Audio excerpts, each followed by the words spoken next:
Okay. What's going on, guys? My name is Brian, also known as That Journaling Guy, and welcome to today's video. So today's video is a little bit different than what we usually do. But today I kind of wanted to give you some prompts, okay? Some prompts that I think everybody should be asking themselves at least once in their life. And I've talked about this kind of in the little rant about like men journaling and stuff. It's that there's really no situations in your life where you're just going to be prompted this way randomly, where you're really going to have the chance to kind of think about these deep philosophical and introspective questions. That's the truth. Unless you're actively going out of your way to kind of search for these things, right? Like look out for them, obviously. What am I saying? I'm just ranting. You're not going to be introduced to them in your everyday life. Like nobody's going to be like, quick, do you believe in true love? No, nobody's really going to do that, right? So I kind of made this video to give you a starting point. If you have no idea what you want to journal about, like you really feel like writing, but you don't know what to write about, this is just these are just 10 questions that I think everybody should ask themselves at least once in their life. And I'm going to give you an idea of why you should ask yourself these questions, okay? Some will be philosophical, existential, introspective, questions about self-growth and your life, things like that, okay? A quick one, my Etsy shop is finally open again. So if you guys wanted to ever buy any of my planner stickers with my own character named Avi, or any kind of Notion template or digital planner that I'm going to be posting up very soon, you guys can make sure to check the link below and visit my Etsy shop and check out the discount below on your first order. Again, thank you guys so much for watching my videos, for supporting me in any way, shape, or form. I appreciate it more than you could ever imagine. Now back to the video. So question number 1. What is something you're insecure about? Where do you think this insecurity originates from? And why does this particular quality matter to you? So yes, we have all thought about our insecurities. We have all sat down to really pick ourselves apart and criticize the worst parts of us from our own perspective, right? But have you ever kind of sat down and asked yourself, why? Why am I insecure about it, right? The point of this question is to really help you identify and acknowledge those insecurities, but it's more a first step towards your self-awareness and like personal growth, right? Like we're going to recognize these feelings, we're going to find its origins, and we're going to really develop our emotional intelligence, right? A lot of us dwell on our insecurities without really understanding why we have them. Some of it could be due to trauma. Some of them could be due to our own expectations of ourselves, societal expectations, whatever it is. I think it's really important for us to find our biggest insecurities, learn to either accept them, deal with them, or move on from them, right? The 3 things that you can do, pick one. And this question really kind of helps you sit down and dissect your personal values and your beliefs based on those insecurities. Why are they so important to me? Why is this particular quality in me, take up so much mental bandwidth? Why is this so something I focus so much on? Why do I think people focus on it in me? I think it's a really good question to kickstart your kind of growth and personal improvement. Okay. And I know it feels like it's super cliche. It is. But like I said, if you're not actively looking for these questions, who is going to come up to me and be like, yeah, so in your mic, what's your biggest insecurity? You'd be an asshole to do that, right? Unless you're really sitting down and having conversations with your friends where it gets like super deep. Even then, nobody really openly talks about their insecurities. Nobody wants to be vulnerable like that. It's difficult. So start with yourself. Now, question number 2. This is more of a philosophical question, if you will. Is there ever a time where lying is acceptable? That brings, sit down and really reflect on that. There's a lot of depth to this question, right? We're going to talk a little bit about like the ethical awareness of it. These are the things I want you to consider when thinking about this question. The ethical awareness of it, like think about the concept of honesty and like its boundaries, Okay. Reflect on like your boundaries of what you consider lying. How much is too much? How much do you lie? How do lies affect you? Okay. That's kind of like the self-reflection portion of it. Then we're going to talk about the moral flexibility of it. Like, is there absolute morality? Are you going to be absolutely good all the time? Absolutely bad? Is lying good? Is lying bad? Are you doing it to protect somebody's safety or somebody's emotions? Like, what's the reasoning? Does the reasoning behind the lying matter? Are you the person who values honesty above all else? Like, be honest about this specific question to yourself, right? Like, kind of draw your boundaries. A lot of these questions that I'm going to ask you really kind of help define you, your values, your boundaries, your ethics, okay? Like your morality. Like this is kind of questions that a lot of people that I've spoken to well into their 40s and 50s have never really sat down to think about. We kind of just have this subset of beliefs that we think we've developed on our own. But the reality is a lot of that is kind of thrust upon us with our upbringing or societal pressure and expectations and how people around us treat us based on how we feel. So sit down, like think, is lying bad? Have you lied? When have you lied, right? Let me give you some scenarios that you could think about when thinking about this question. Think these are like the three lying situations that I want you to think about. Number one, little white lies. You know, as specific as this question is, your significant other tells you, hey, do I look good in this dress? Do I look good in this outfit? You're like, yeah. In your head, you're like, no, it looks like ass. I'm sorry. But you're not going to hurt their feelings, right?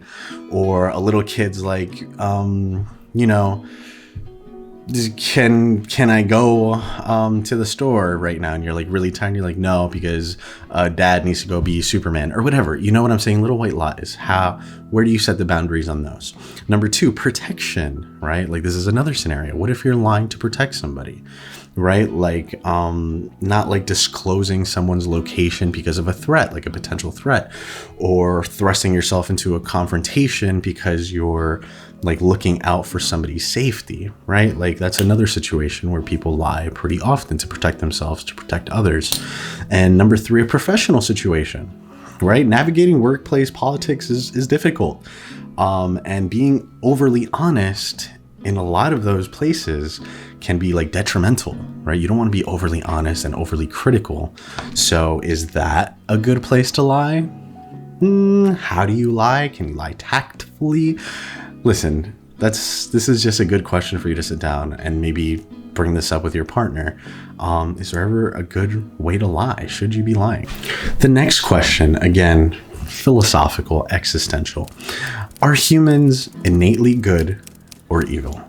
Right? These are like the questions that I'll be like sitting by a campfire and you're just popping some beers and everybody kind of around the campfire just gives their opinion. But have you done that? What do you think? Write them down. Pass this on to your kids. Like build your moral framework based off of these questions, right?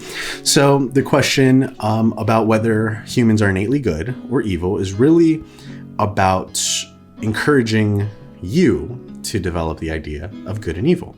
How are these concepts influencing your life? How have they shaped the decisions that you have made and your behavior in general? So like some of the scenarios that I want you to consider when thinking about this question is like nature versus nurture, right? Like, do you believe people are innately good? Is it a human specific trait to be good, or is it more of an environmental effect that we have based on our upbringing, right? Like what is good? What is evil? Is that based on societal expectations, you know, chaos versus order? And then sit down and think about your own personal experiences. We all have moments in our lives and situations where we may not have been proud about the decision we have made. We have hurt somebody else. We have done something that, you know, you wouldn't think is good, but why wasn't that good? Why did you feel bad about what you did? Why do you feel good about some things that you do?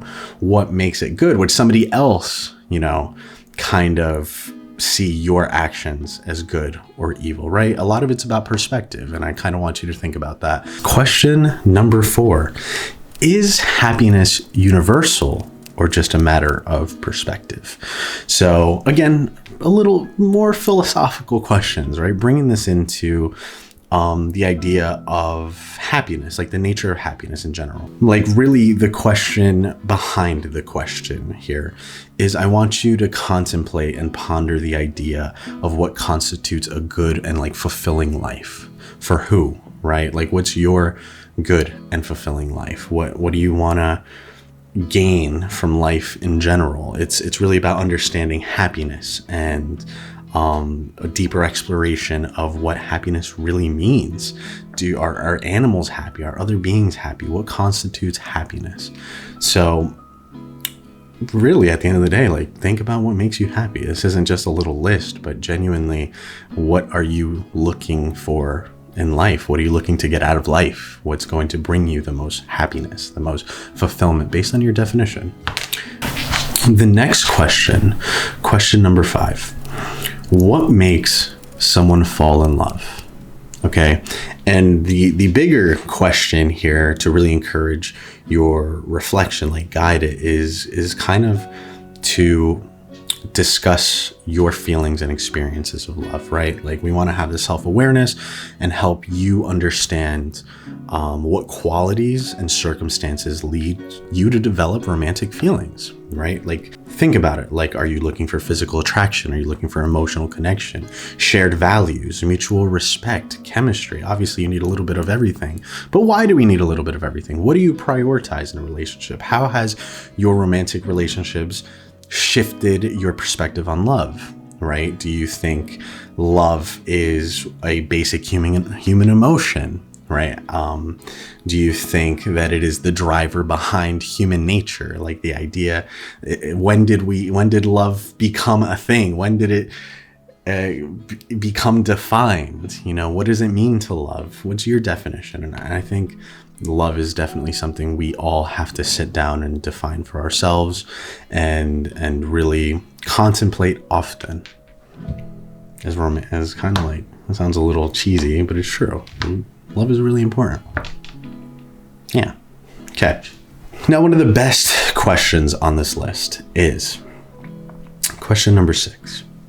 And I'm sure you have heard it if you're ever looking for prompts. I'm sure if you're on this video, you either follow me or you're actively looking for journaling prompts. But one of the best questions that I have heard and read and done for myself was, how would you like to be remembered after you die? Like, what are some things you would like to be said at your funeral, right? And I think about this quote by a man named Charles Horton Cooley, and he says, "I am not who you think I am. I am not who I think I am. I am who I think you think I am." And that kind of like shift in thinking has really, really influenced a lot of the way that I act around people. And why do I say that? Well, like, how do you want to be remembered after you're dead? And that's a super morbid question, but it's a reality that we all are going to confront one way or another. It doesn't matter how much money you have. Doesn't matter if you're good, bad, if you're tall, short, like we all die eventually. And really the question is like just meant to deepen your understanding of your life, your values, and your legacy. Like, it's going to really put into perspective what truly matters to you and how you want your actions and character to be perceived by others, right? Do you want to be known as the funny uncle? Do you want to be known as the hardworking coworker? Do you want to be known as the smart ex? You know what I'm saying? Like, it's driving purpose and motivation behind your actions, right? Like, that's the point of asking this question. It's going to really provide clarity in those things, and understanding how you want to be remembered really guides your actions, like your present actions and decisions, which in the end kind of leads to a more intentional and fulfilling life. Like, at the end of the day, do you want to be remembered as a good husband, a good wife? Do you want to be remembered as a good son, a good daughter? Do you want to be remembered as a good friend? Like, what are the things that you need to do to make those a reality. Really sit down and really contemplate how this is going to align, like how your vision of yourself in the perception of others, like what others see in you, what you think they see in you, right, is going to, like what you have to do to align your actions to meet that perception, right? Like aim to leave a positive and lasting impression on people. At the end of the day, be kind, okay, be nice. It doesn't cost you anything to be gentle and kind with people. At the end of the day, if they treat you poorly, and they're assholes, that's just a kind of a reflection of who they are as a person and not on you. And don't give people a reason to say shit about you. I mean, don't be a pushover. Don't get me wrong. Don't be like a fucking baby, but people remember how you make them feel. So how do you want to be remembered when you die? I think is a very valuable and important question at any stage of your life that you can ask yourself. Question number 7. What determines success versus failure? And this one's a really important one because I feel like a lot of people's definitions of success come from external expectations, right? Like coming from a first generation Latino household, my definition of success became, go to school, become an engineer, make money, have a house, have kids, like the traditional, right? The traditional American dream as it would be. And you realize that a lot of those definitions might not align with what you define as success, right? Like we're going to encourage the reflection of like your personal goals, right? Your values and what you deem important in your life. Like to give you an example, success for me is having my basic needs met, but also having the ability to wake up one day, and this includes financially, right? Having the financial means to wake up one day and decide to do whatever I want. Like that's my goal in life. I don't want to be a billionaire. I don't want to have hundreds of millions of dollars, but I want to be at a point in my life where I can wake up and decide, hey, I want to spend time with my family. I want to spend time with my friends, or I want to dive deeply 8 hours into some kind of creative work or research. You know what I'm saying? Like that would be incredibly successful to me, not in terms of material, like anything materialistic. But then again, I'm not here to judge you if your definition of success is materialistic, right? Like if your definition of success is having a car or a beautiful significant other or a really big house, then so be it. But having your clearly defined guideline of what success is to you is super important, and living within those rails is really going to just make you happier and give you a more fulfilling existence, right? At the end of the day, we're just on this giant space rock, right? We're the ones who kind of set our own rules. Just don't do anything crazy. Don't hurt anybody. Obviously, that's not what I mean, but I'm saying at the end of the day, like we're in charge of our own happiness, and defining our success aligns with our happiness. So like a good example of this is an author. His name is Ramit Sethi. He writes a book called I Will Teach You How to Be Rich. In this book, he defines a concept called living your rich life, right?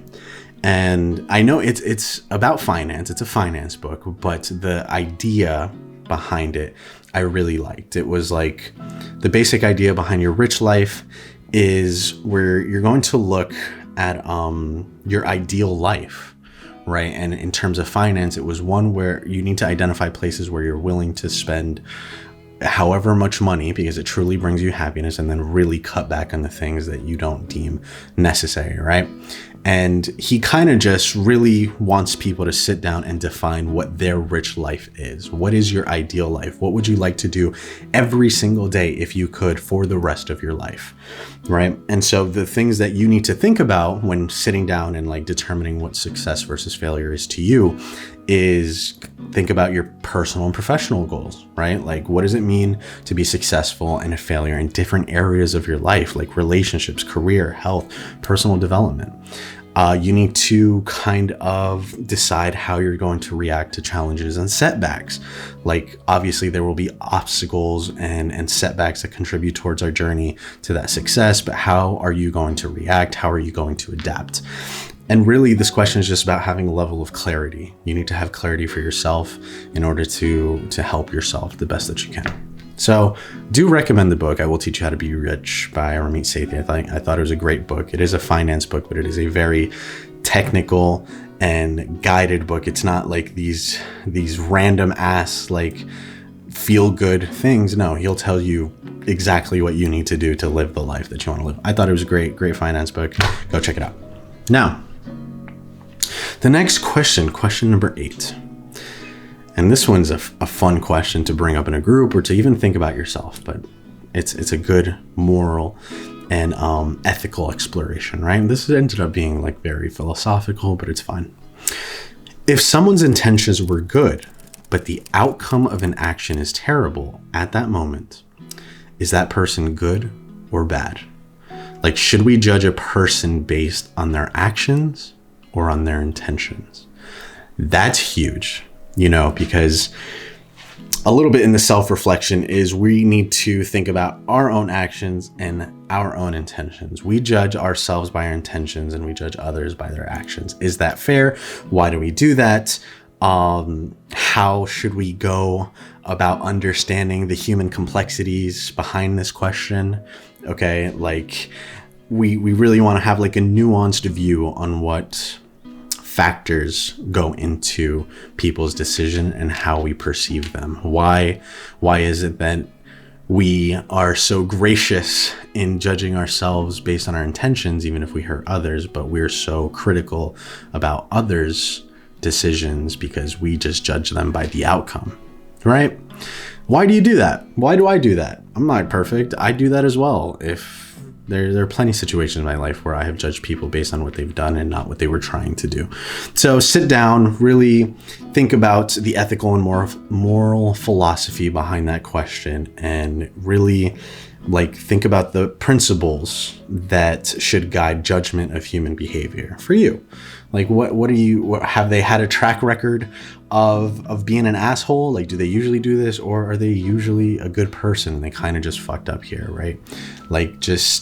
I really think it promotes empathy for others, empathy in ourselves. It's a good question that I think you can bring up to a group of people and really sit down and decide, where does this come from? Why are we this way? And then for the final question, is there such a thing as fate?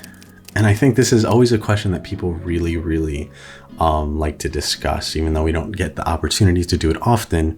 But it comes down to kind of the coping that we do within our own lives. Do we cope with the decisions we make because we think it's predetermined, like deterministic?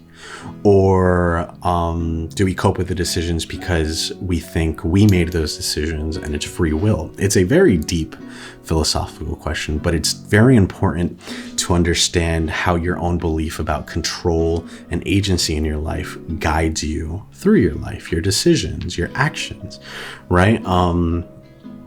This idea of fate can really influence the way you respond to things, the way you respond to challenges and setbacks in your life. Like, are you the type of person where if something bad happens to you, you're like, all right, this is my training arc. It was meant to happen. Or are you the kind of person okay, I fucked up. This was my fault. We keep it moving, right? Sit down and really think about the philosophical nature of the question and think about how this guides your life. Okay. There's 3 scenarios that I want you to consider when thinking about this question. Number 1, your life events. Reflecting on your life events, good, bad, such as like career choice, relationships, unexpected opportunities. Think about, were they a result of your personal decisions, right? Or do you think those things were going to happen anyway, regardless? There's actually this really cool like philosophical idea, which was my personal philosophy when it comes to fate. It's called compatibilism, okay? And it's the idea that free will and determinism, whereas like, you know, things are going to happen no matter what, aren't mutually exclusive. They can happen together. And it suggests that there are aspects of our life that are determined, but we still have the ability to make meaningful choices within those constraints. So the way I kind of envision fate, to give you an example, not to get super philosophical, but I really like talking about these things, is like there are major events in your life that are going to happen regardless. How you get there is up to you, right? Like you will meet this person, but there are 17,000 ways that will lead you there. You will have this job, but how you get there can vary greatly, right? Like that's my belief. And again, it could be a huge cope because sometimes I'm like, hey, like, you know, shit happens and this was meant to happen. This is part of my growth. That's how I cope with life.